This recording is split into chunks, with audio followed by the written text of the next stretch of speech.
Hospital माझं बार्शीतलं dedicated Covid hospital म्हणून declare केलं. त्यानंतर हे ट्रीटमेंट जे आहे ते सगळी ट्रीटमेंट प्रोटोकॉलाइज ट्रीटमेंट असते आणि ह्या ट्रीटमेंटविषयीच मला आज बोलायचं आहे. माझे बरेचसे मित्र ह्या आजाराविषयी तुम्हाला वेगवेगळ्या टॉपिकवरती बोलत आहेत. माझा टॉपिक दिला आहे तो करोनाची ट्रीटमेंट.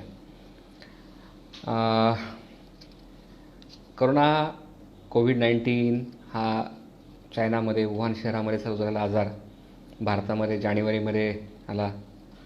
त्याचं नामकरण झालं. त्याच्यानंतर तो पहिला पेशंट केरळमध्ये पुण्यामध्ये सापडला आणि त्याच्यानंतर याची व्हायरसची ट्रीटमेंट काय, ह्या व्हायरसची ट्रीटमेंट काय आणि हा व्हायरस वेगळा कसा, त्याची ट्रीटमेंट काय असायला पाहिजे. तर व्हायरस असे आतापर्यंत व्हायरसचे पॅन्डेमिक खूप झाले. प्रत्येक 100 वर्षानंतर एक पॅन्डेमिक येतं असं म्हणतात. 1918ला स्पॅनिश फ्लूचं पॅन्डेमिक झालं. त्याच्यानंतर आज 2020 साली हे पॅन्डेमिक जे पूर्ण चायनाचा काही भाग, युरोप, अमेरिका, एशिया आणि आपला भारत याच्यामध्ये हे पसरलेलं जे पॅन्डेमिक आहे, ट्रीटमेंट ज्यावेळेला आपण ह्याचा विचार करतो त्यावेळेला ह्या आजाराच्या काही 2-3 गोष्टी समजून घेणं गरजेचं आहे. त्या गोष्टी आहेत त्या काही डेफिनेशन्स आहेत, म्हणजे काही कॉमनली वापरलेल्या गोष्टी आहेत, डायग्नोसिसच्या काही गोष्टी आहेत आणि नंतर ह्या डिसीजचं क्लासिफिकेशन कसं केलं जातं, म्हणजे डिसीज कॅटेगराईज कसा केला जातो, सिव्हिरिटीप्रमाणे डिसीज कसा कॅटेगराईज केला जातो, या गोष्टी आहेत.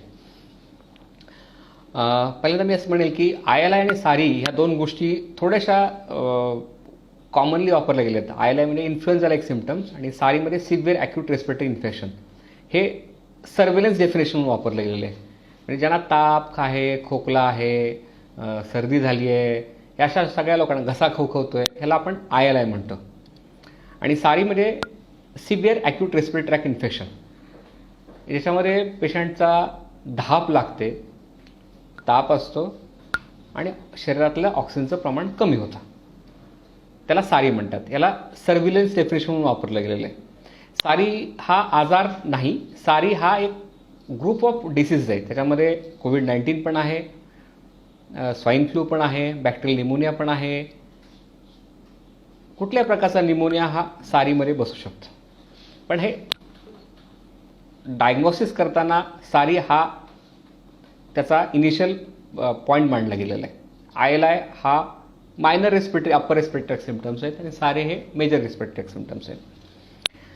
आता हे सगळ्यांना माहीत झालं आहे की करोना म्हणलं की मृत्यूचं भय आहे, करोना म्हणलं की बरा होणारा आजार आहे, करोना म्हणलं की व्हायरस आहे, व्हायरसची ट्रीटमेंट नाही. मग ही ट्रीटमेंट कशी आहे आणि गाईडलाईन्स काय सांगतात, गाईडलाईन्स कोण तयार करतं. गाईडलाईन्स ह्या ज्या आहेत ह्या WHOकडनं गाईडलाईन्स आल्या, चायनाच्या वुहानमधून आल्या, युरोपियन गाईडलाईन्स आल्या, अमेरिकन गाईडलाईन्स आल्या आणि आपल्या भारतासाठी ह्या गाईडलाईन्स ICMR तयार करतं आणि गव्हर्नमेंट ऑफ इंडियाच्या मान्यतेनं त्या गाईडलाईन्स येतात. स्टेट गव्हर्नमेंट पण त्यात टास्क फोर्स ज्या असतात त्याचे स्टेट गव्हर्नमेंट टास्क फोर्स त्याच्यामध्ये ते त्या वेळेला ते अपडेट करत जातात आणि ह्या गाईडलाईन्स सारख्या अपडेट केल्या जातात.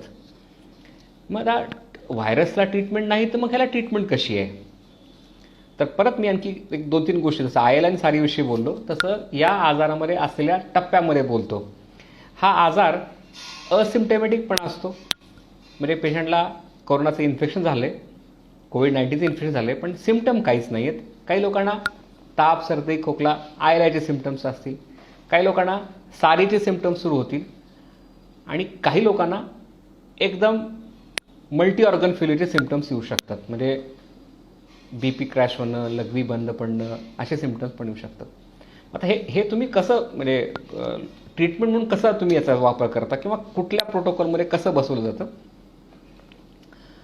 तर ज्या वेळेला सिम्पटम्सचं क्लासिफिकेशन हे mild, moderate to severe, critical अशा प्रकारे करतो आपण, त्यावेळेला 80% पेशंट असं म्हणलं आहे की 80% पेशंट हे माइल्ड कॅटेगरीमध्ये असतात, 15% पेशंट हे मॉडरेट टू सिव्हिअरमध्ये असतात, 5% पेशंट हे क्रिटिकल कॅटेगरीमध्ये असतात. आता ट्रीटमेंटचा जो प्रोटोकॉल आहे तो प्रोटोकॉल तयार करताना गव्हर्नमेंटनं आणखी 2 गोष्टी मी सांगेन आणि मग एक्झॅक्ट ट्रीटमेंट काय असं सांगेल. एक असतं CCC म्हणजे कम्युनिटी केअर सेंटर, दुसरं असतं कोविड हेल्थ सेंटर आणि तिसरं असतं डेडिकेटेड कोविड हॉस्पिटल. तर CCC म्हणजे काय, जर पेशंट कॉन्टॅक्ट ट्रेसिंगमध्ये जे पॉझिटिव्ह सापडले तर त्यांना तिथे ठेवलं जातं, त्यांना मॉनिटर केलं जातं, त्यांचं टेम्परेचर थर्मल स्कॅनिंग करतात, SpO2 चेक करतात, कारण ह्याच्यामध्ये ऑक्सिजनचं प्रमाण बघणं हे फार महत्त्वाचं आहे. तर ऑक्सिजनचं प्रमाण चेक करून आणि टेम्परेचर बघून जर ते असिम्प्टॅमॅटिक राहिले तर त्यांना तिथं 10 दिवस ठेवतात आणि 7व्या, 8व्या, 9व्या दिवशी त्यांना जर सिम्पटम नसेल आले तर 10व्या दिवशी त्यांना तिथं डिस्चार्ज केलं जातं. दुसरे आहेत कोविड हेल्थ केअर सेंटर. आता कोविड हेल्थ केअर सेंटरमध्ये काय असतं तर हे हॉस्पिटल सेटअप आहे. CCC हे एखादं वसतिगृह असू शकतं, एखादं हॉस्टेल असू शकतं, एखादी शाळा असू शकते, कुठेही तुम्ही ऐसे पेशंट ठेवू शकतात आणि त्यांना तिथं डॉक्टर मॉनिटर करतात आणि त्यांना काही नसेल 7व्या, 8व्या, 9व्या दिवशी 10व्या दिवशी डिस्चार्ज करतात. 10व्या दिवसानंतर तो त्याच्यातला शरीरातला व्हायरस हा डेड होऊन जातो, त्यामुळे त्याला नंतर तो कम्युनिटीमध्ये स्प्रेड करत नाही. 11व्या दिवशी त्याला डिस्चार्ज केलं जातं. दुसरं आहे कोविड हेल्थ सेंटर. त्याच्यामध्ये काय आहे, हॉस्पिटल स्ट्रक्चर आहे, हॉस्पिटल बेड आहे, ऑक्सिजन आहे आणि हॉस्पिटल स्टाफ त्या पेशंटसाठी काम करत असतो. आणि last dedicated Covid health centre, dedicated Covid health hospital म्हणजे काय, डेडिकेटेड कोविड हॉस्पिटल म्हणजे तिथं तुम्हाला सगळ्या प्रकारचे उपचार त्या हॉस्पिटलमध्ये मिळतात. म्हणजे ऑक्सिजन तर मिळणारच आहे, व्हेंटिलेटर पण असेल, डायलिसिस पण असेल आणि मल्टी ऑर्गन सपोर्ट पण असेल. हा डेडिकेटेड कोविड हॉस्पिटलचा कन्सेप्ट आहे. आणखी छोटीशी गंमत अशी आहे की हा व्हायरस ज्यावेळेला आला भारतामध्ये जानेवारीमध्ये आणि नंतर त्याचा स्प्रेड होत गेला, पहिल्यांदा मेट्रो सिटीमध्ये, त्यानंतर डिस्ट्रिक्ट प्लेसमध्ये, नंतर तालुका प्लेसमध्ये, आता प्रत्येक गावोगावी जसं लॉकडाऊन ओपन होत गेलं तसं तसा हा व्हायरस पसरत गेला. आणि हा व्हायरस पसरल्यानंतर तिथं ट्रीटमेंट सुरू करताना पहिल्यांदा गव्हर्नमेंट हेल्थ एजन्सीनं प्रयत्न केले, परंतु गव्हर्नमेंट हेल्थ एजन्सीज आपल्याला पुरेशा पडत नाही असं लक्षात प्रायव्हेट हेल्थ सेक्टरना त्यात इन्व्हॉल्व करून घेतलं झालं. आणि हे 3 टायर सिस्टीम जी आहे, CCC, CHC आणि DCH, याच्याप्रमाणे ते पेशंटचं कॅटेगराईज करून त्या ठिकाणी त्याची ट्रीटमेंट केली जाते. CCCमध्ये पेशंट जे येतात ते कॉन्टॅक्ट ट्रेसिंगमध्ये असतात आणि कॉन्टॅक्ट ट्रेसिंगमधले पेशंटचं म्हणजे त्यांना क्वारंटाईन केलं आपण ज्याला म्हणतो ते, आणि नंतर ते कोविड हेल्थ सेंटरला येतात आणि फायनली जर त्याला काही तसा प्रॉब्लेम असेल तर ते डेडिकेटेड कोविड हॉस्पिटलला जातात. आता डायग्नोसिस करण्यासाठी 2-3 गोष्टीची मदत घेतली जाते. सिंपल गोष्टी 2-3 आहेत. एक, तुमचे सिम्पटम्स. सो क्लिनिकली सस्पिशियस, तुम्ही एक्सपोज झालात, कॉन्टॅक्टमध्ये आलात, तर यू आर क्लिनिकली सस्पिशियस. दुसरं आहे टेम्परेचर.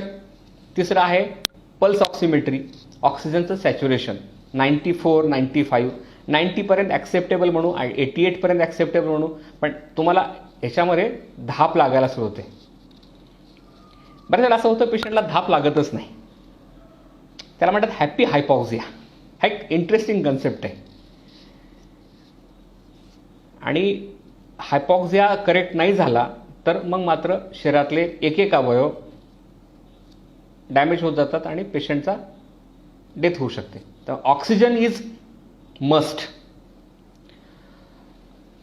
मी आणखी एक गोष्ट कमिट करतो की जसा हा व्हायरस मेट्रो सिटीमध्ये आला, नंतर पेरिफेरीला चालला, आम्हाला असं वाटलं सुरुवातीला की हा व्हायरस आपल्याकडच्या टेम्परेचरला सर्वाईव्ह होणारच नाही. आणि ट्रम्प जसे म्हणाले होते की हा व्हायरस एक इन्फ्लुएन्झाला एक व्हायरस आहे आणि शक्यतो त्यांनी काही होणार नाही. आपल्याकडचं टेम्परेचर मे महिन्यातलं टेम्परेचर प्रचंड होतं, त्यामुळे व्हायरस हा स्प्रेड होणार नाही अशी सगळ्यांना आशा होती, कारण व्हायरस टेम्परेचर 33-35 पुढं व्हायरस सर्वाईव्ह होत नाही. पण हा व्हायरस सर्वाईव्ह झाला, होतो, ह्याच्याविषयी कोणाला फारसा अभ्यास नाही. त्यामुळं ह्याच्या गाईडलाईन्स आहेत, ज्या अपडेट्स आहेत त्याप्रमाणे ते चेंज होत गेलं. त्यामुळं आजाराचा प्रकार हा असिम्प्टमॅटिकपासून डेथपर्यंत आहे.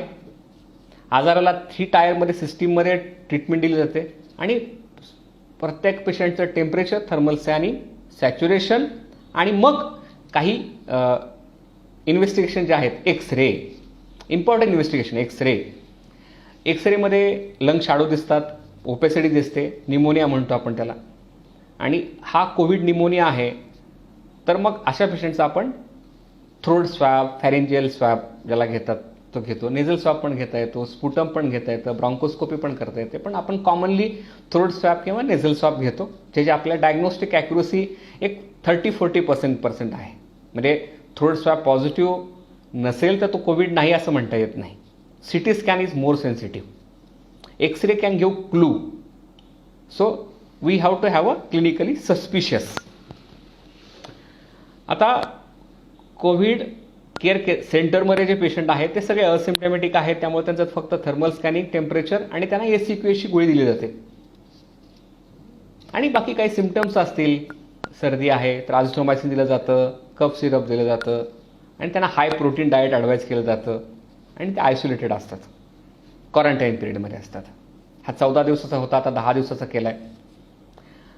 कोविड हेल्थ सेंटरमध्ये काय चालतं, तर पेशंटला आता स्कॅनमध्ये काहीतरी प्रॉब्लेम आहे, पेशंटला सिम्पटम्स आहेत, सारीचे आहेत, ज्याच्यामध्ये आपण धाप लागते म्हणतोय, ऑक्सिजन प्रमाण कमी झाले म्हणतोय, पल्स ऑक्सिमेट्री आपल्याला सांगतंय, एक्सरे आपल्याला निमोनियाचा प्रश्न दाखवतोय, CT स्कॅन केला तर त्यात ग्राउंड ग्लास GGOज म्हणतात, त्याला ग्राउंड ग्लास ओपेसिटीज म्हणतात.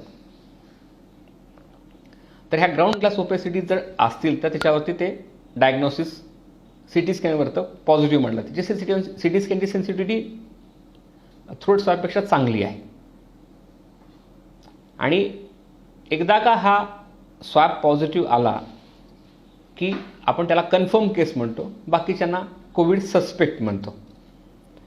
आता ह्यात आपण आजाराचे 2 टप्पे जर केले, पहिले 10 दिवसाचा एक टप्पा ज्याच्यामध्ये पेशंटला व्हायरस शरीरामध्ये मल्टिप्लाय होत असतो.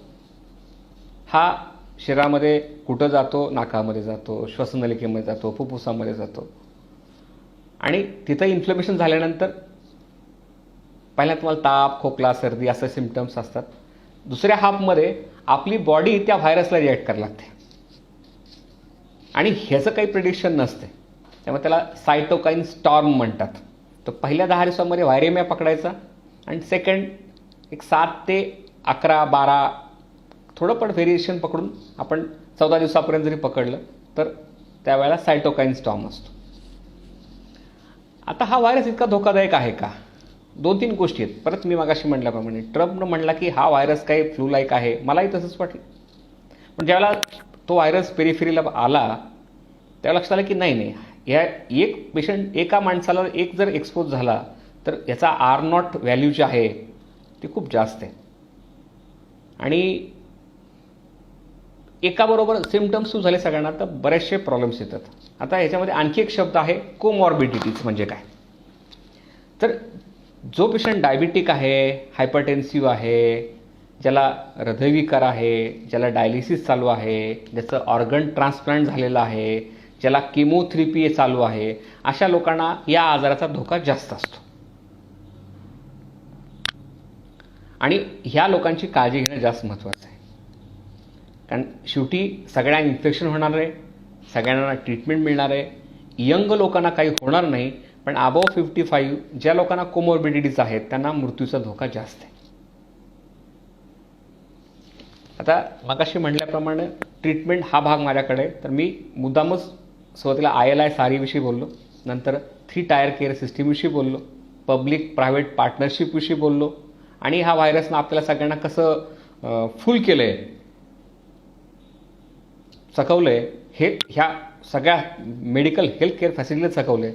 आणि गाईडलाईन्स अपडेट होत होत आता जे फॉलो केलं जातं त्याच्यामध्ये या गोष्टी माइल्डमध्ये काय, मॉडरेट टू सिव्हिअरमध्ये काय आणि क्रिटिकलमध्ये काय.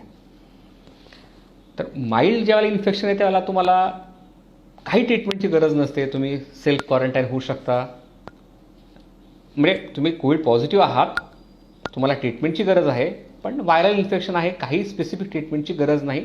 तुम्ही सेल्फ क्वारंटाईन होऊन तुम्ही सिम्पटमॅटिक ट्रीटमेंट घेऊ शकता आणि आयसोलेट करून, रेस्ट घेऊन, चांगलं डाएट घेऊन, चांगली झोप घेऊन, प्राणायाम योगासनं करून तुम्ही स्वतःला त्यातनं बरं करू शकता.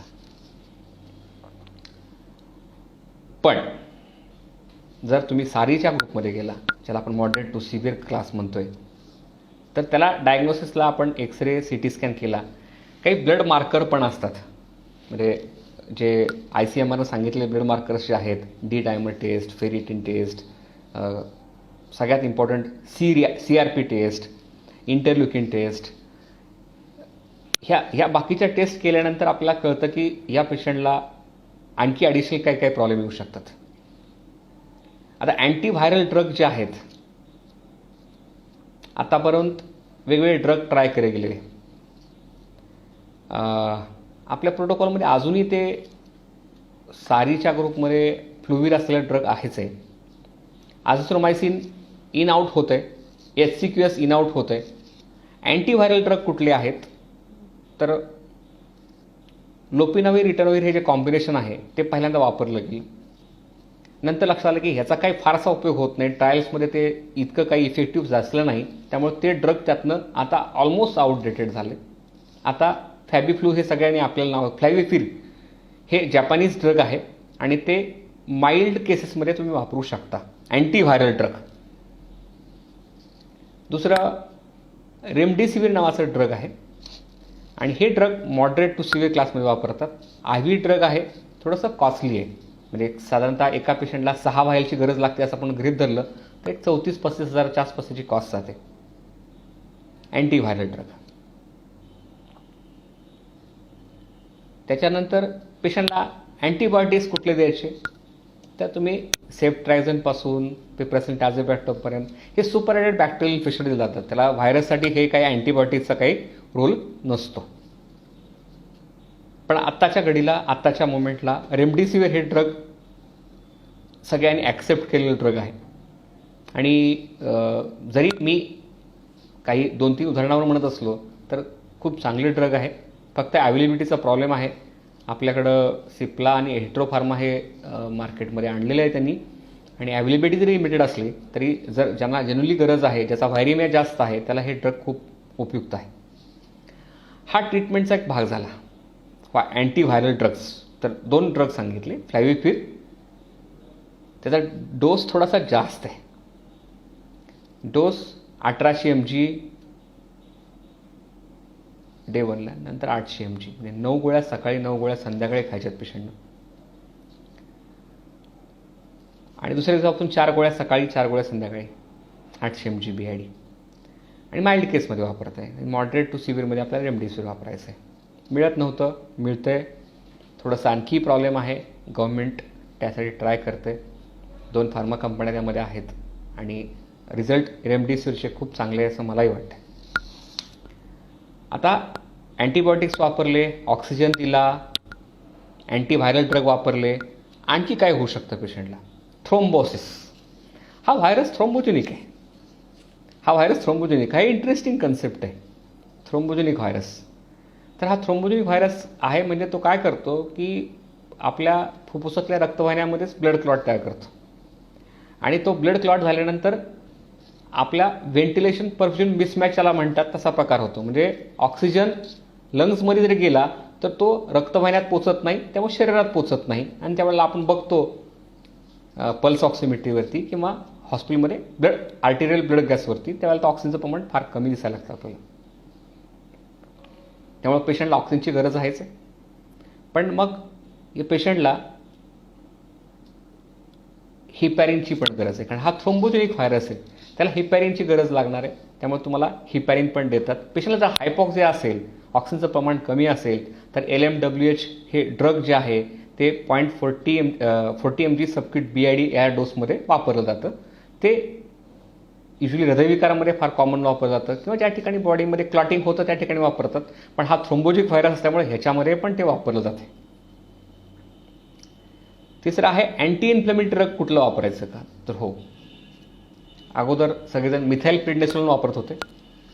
40 mg BID ते सुद्धा ड्रग होतं. पण आजकाल डेक्सामेथॅझोन या ड्रगविषयी आणखी ICMRनं पण गाईडलाईनमध्ये सांगितलं, you can use that, is a cheaper drug. मिथिन prednisolone पण फार कॉस्टली ड्रग नाही आहे, पण डेक्सामेथॅझोन खूप चिपर आहे. त्याची कॉस्ट हार्डली ₹1.5-2 हार्डली आहे. मिथिल प्रेडनिसोलची कॉस्ट पण खूप जास्त नाही, ₹1,200 मिळतं ते. सो अँटी इन्फ्लेमेटरी ड्रग म्हणून त्याचा वापर करतो आपण. अँटी क्लॉटिंग ड्रग म्हणून हिपॅरिनचा वापर करतो. आणि हे ड्रग पेशंटला आपण 5 दिवसापर्यंत देतो. परंतु जर पेशंटला सिम्पटम्स राहिले, तुम्हाला जर वाटलं की फिजिशियनला वाटलं की नाही पेशंटला अजून ऑक्सिजन इम्प्रूव्ह होत नाही आहे, एक्सरेवरचे शॅडो इम्प्रूव्ह होत नाही आहेत, तर तुम्ही ते कंटिन्यू पण करू शकता. Even at the time of discharge काही पेशंटला आम्ही टॅपरिंग डोसमध्ये स्टिरॉइड्स आणि हिपॅरिन किंवा ओरल अँटीकॉग्युलंट पण देऊन घरी पाठवतो. हे 30 दिवसापर्यंत दिलं तरी चालतं. अर्थात ह्याला याच्याविषयी कॉन्ट्रोवर्सी असतील, ओपिनियन डिफरन्स असतील, पण अँटीकोॲग्युलेशन इम्पॉर्टंट आहे कारण हे थ्रोम्बोजेनिक व्हायरस आहे. आता हा झाला पहिला पार्ट ह्या आजाराचा. दुसरा भाग असा आहे की सायटोकाईन स्टॉर्म. पेशंट पहिल्यांदा स्टेबल असतो 7-8 दिवसापर्यंत. 8व्या दिवशी अचानक पेशंटचं ऑक्सिजनचं प्रमाण आणखी कमी व्हायला लागतं. 7व्या-8व्या दिवशी एक्सरेवरचे शॅडो वाढतात. आणखी एक मार्कर आहे सिरम फेरिटीन म्हणून केला जातो, तो वाढतो. CRP सी रिॲक्टिव्ह प्रोटीन ते वाढतं.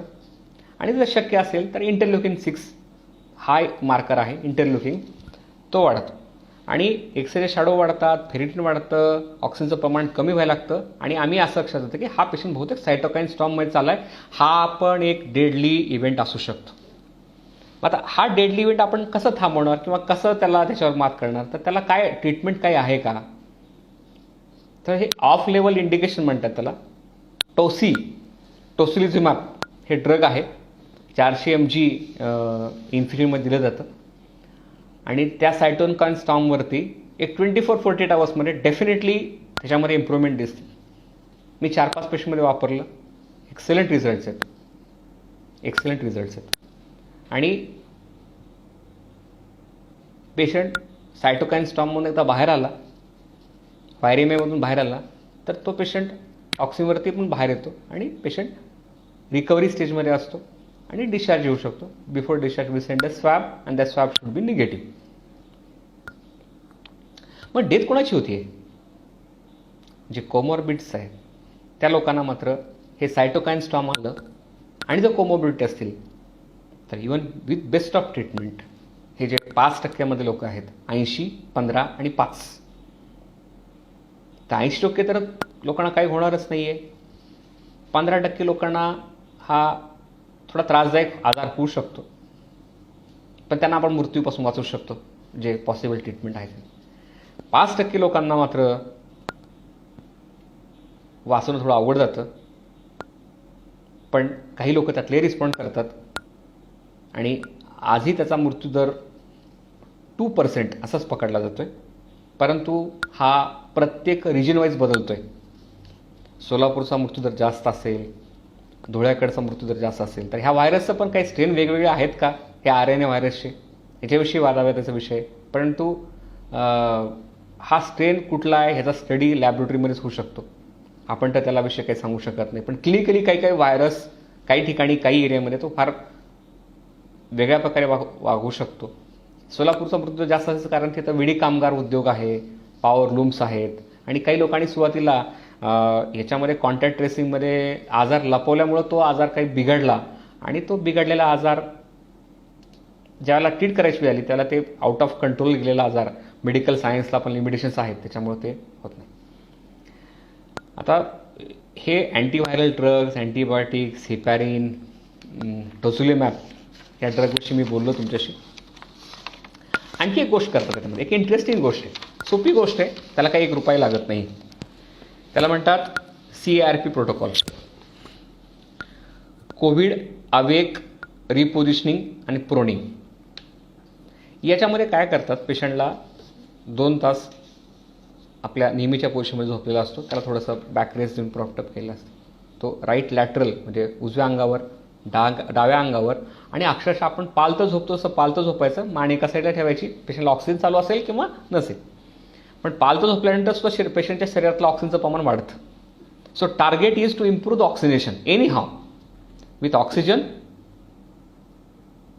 आणि ऑक्सिजनचं एखादं प्रमाण नाही वाढलं तर त्याला व्हेंटिलेटर पण 2 प्रकारचे आहेत, एक नॉन व्हेंटिलेटर आणि एक HFNO. बायपॅप ज्याला म्हणतात किंवा CPAP ज्या मशीनला म्हणतात, त्या मशीनवरती पण पेशंट इम्प्रूव्ह होतात.